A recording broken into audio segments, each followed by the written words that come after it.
ধন্যবাদ সকলকে। একটা প্রশ্ন বিগত দিনে যারা করেছিলেন লক্ষ্য করেছিলাম যে পুজোর সময় যখন মায়ের ভাষা নিয়ে গাড়িগুলি আসে, ক্রস রোডে যে দুই পাশ থেকে ইলেকট্রিক ক্লাবের মিটিংয়ে ছিল, মাননীয় মুখ্যমন্ত্রী ছিলেন, আমাদের সুশান্তবাবু ছিলেন, পরপর কয়েকটি সভা হয়েছে সরকারি তরফ থেকে, পৌর নিগমের তরফ থেকে। এখানে যারা ক্লাবের সঙ্গে ডিজে সিস্টেম, সাউন্ড সিস্টেম, ঢাক, তাসা নিয়ে যাবেন, তারা ওই ভিতরে যেখানে ভাসানের কাজটা হচ্ছে সেখানে তারা যেতে পারবে না, তাদেরকে আটকে দেওয়া হবে। তবে তো মানুষের পক্ষ থাকতে হবে যে আমার মূর্তি যখন প্রতিমা যখন মায়ের বিসর্জন দেবো তখন কে মাঙ্গলিক কাজটা করবে, এটা আগরতলা পৌর নিগম করবে। আমরা আলাদা স্টেজ করা হচ্ছে, সেখানে 30 জন ঢাকি, ঢুলি, কাশি নিয়ে থাকবে এবং 30 জন মহিলা থাকবে যারা উলুধ্বনি সংগ্রহ, যখন যারই প্রতিমা যাক তারা এই মাঙ্গলিক অনুষ্ঠানটা আমাদের পৌর নিগমতে করাবে, এটা নতুনত্ব থাকবে। আর সবাই যাতে সুন্দরভাবে সমস্ত অনুষ্ঠানটা বাইরে থেকে দেখতে পারেন, ভিতরে গেলে অনেক সময় ঝামেলা থাকতে পারে, পুকুর আছে, ছোট ছেলেমেয়েরা পড়ে যেতে পারে, সেই কারণে আমরা বড় স্ক্রিন, এলইডি স্ক্রিন লাগিয়ে টোটালটা আমরা মানুষকে দেখাবো।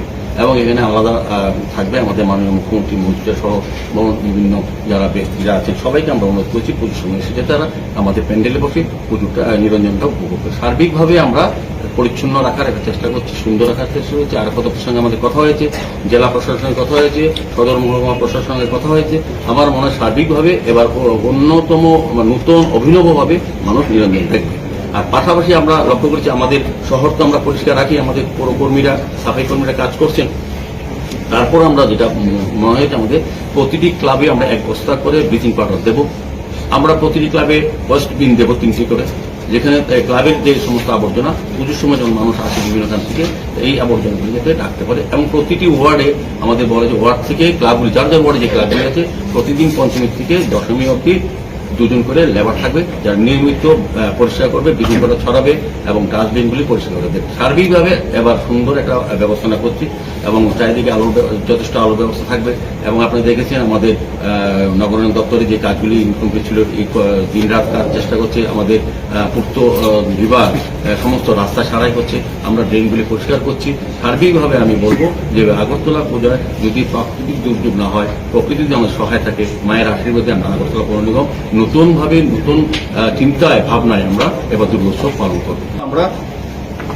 আপনারা লক্ষ্য করেছেন, আগেও প্রেস মিটে বলেছিলাম যে আগরতলা পুজো উপলক্ষে আমরা প্রতিটি ওয়ার্ড 6 লক্ষ টাকা এক্সট্রা দিয়েছিলাম কাজ করার জন্য, যাতে আগরতলা রাস্তাটি সুন্দর থাকে, ড্রেনগুলি পরিষ্কার থাকে, আলোর ব্যবস্থা থাকে পর্যাপ্ত পরিমাণে। আজকে আবার আমরা 4 লক্ষ টাকা করে এক্সট্রা আবার প্রতিটি ওয়ার্ডে আমরা দিয়ে দিচ্ছি, যাতে 10 লক্ষ টাকা দেওয়া আছে প্রতি ওয়ার্ডে। এটা এই আগরতলা পৌর নিগমের ইতিহাসে প্রথম। আমি লাস্ট 15 বছরও এত টাকা কোনো ওয়ার্ডে খরচ করিনি। আমরা 16 লক্ষ টাকা আগে ওয়ার্ডে দিয়েছি, তাছাড়া আমরা 10 কোটি টাকা এক্সট্রা খরচ করেছি। আগরতলা শহরে যারা শহরবাসী তাদের স্বাচ্ছন্দ্যে চলাফেরা করতে পারে এবং সুন্দর নাগরিক পরিষেবা প্রদানের ক্ষেত্রে যা যা প্রয়োজন আগরতলা পৌর নিগম করছে, আমাদের সঙ্গে রাজ্য সরকার আমাদেরকে সহযোগিতা করছে।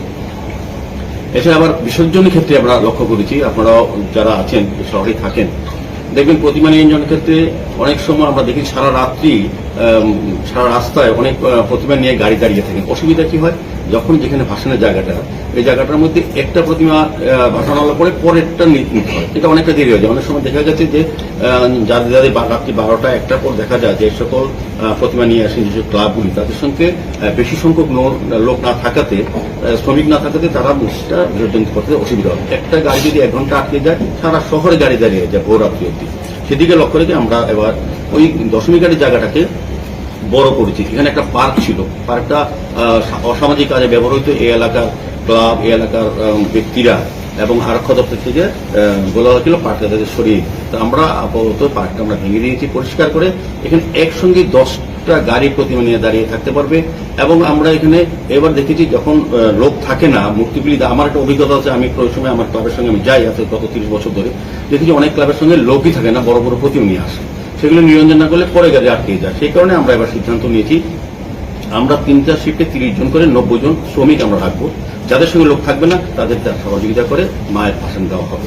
পাশাপাশি 2টি আলাদা ক্রেন আমরা হায়ার করেছি, যাদের সঙ্গে লোক থাকবে না কিন্তু আমাদের 90 জন লোক যখন থাকবে। তাছাড়াও আমরা চাইবো একসঙ্গে যদি 5টা প্রতিমা ভাসান দেওয়া যায়। 2টা আমাদের চেইন সিস্টেম ট্রলি আছে, তো এই ট্রলির মাধ্যমেও একদম নদী চলে যাবে মায়ের প্রতিমা। পাশাপাশি আমাদের লেবার থাকবে, আমাদের শ্রমিকরা থাকবে, 2টো ক্রেন থাকবে, যাদের অসুবিধা হবে ক্রেন দিয়ে মাকে এখানে ভাসান দেবে। সার্বিকভাবে এই জায়গাটা বড় করা হয়েছে এবং আলোকিত করা হয়েছে। আপনি দেখবেন গেলে সুন্দরভাবে পর্যাপ্ত পরিমাণের আলোর ব্যবস্থা করা হয়েছে, সমস্ত জায়গাটা সুন্দর করা হচ্ছে, গাছ টাছ পরিষ্কার করা হচ্ছে। আর নতুন এবারে যেটা অভিনব বলবো এবার মায়ের নিরঞ্জন ব্যবস্থাপনা, এটা হচ্ছে যেটা কোনোদিন আগরতলা শহরবাসী কিংবা রাজ্যবাসী দেখেননি বা ক্লাবগুলিও তারা চিন্তা করেননি। এটা আমরা ক্লাবগুলির সাহায্য নিয়ে এই কাজটা করছি।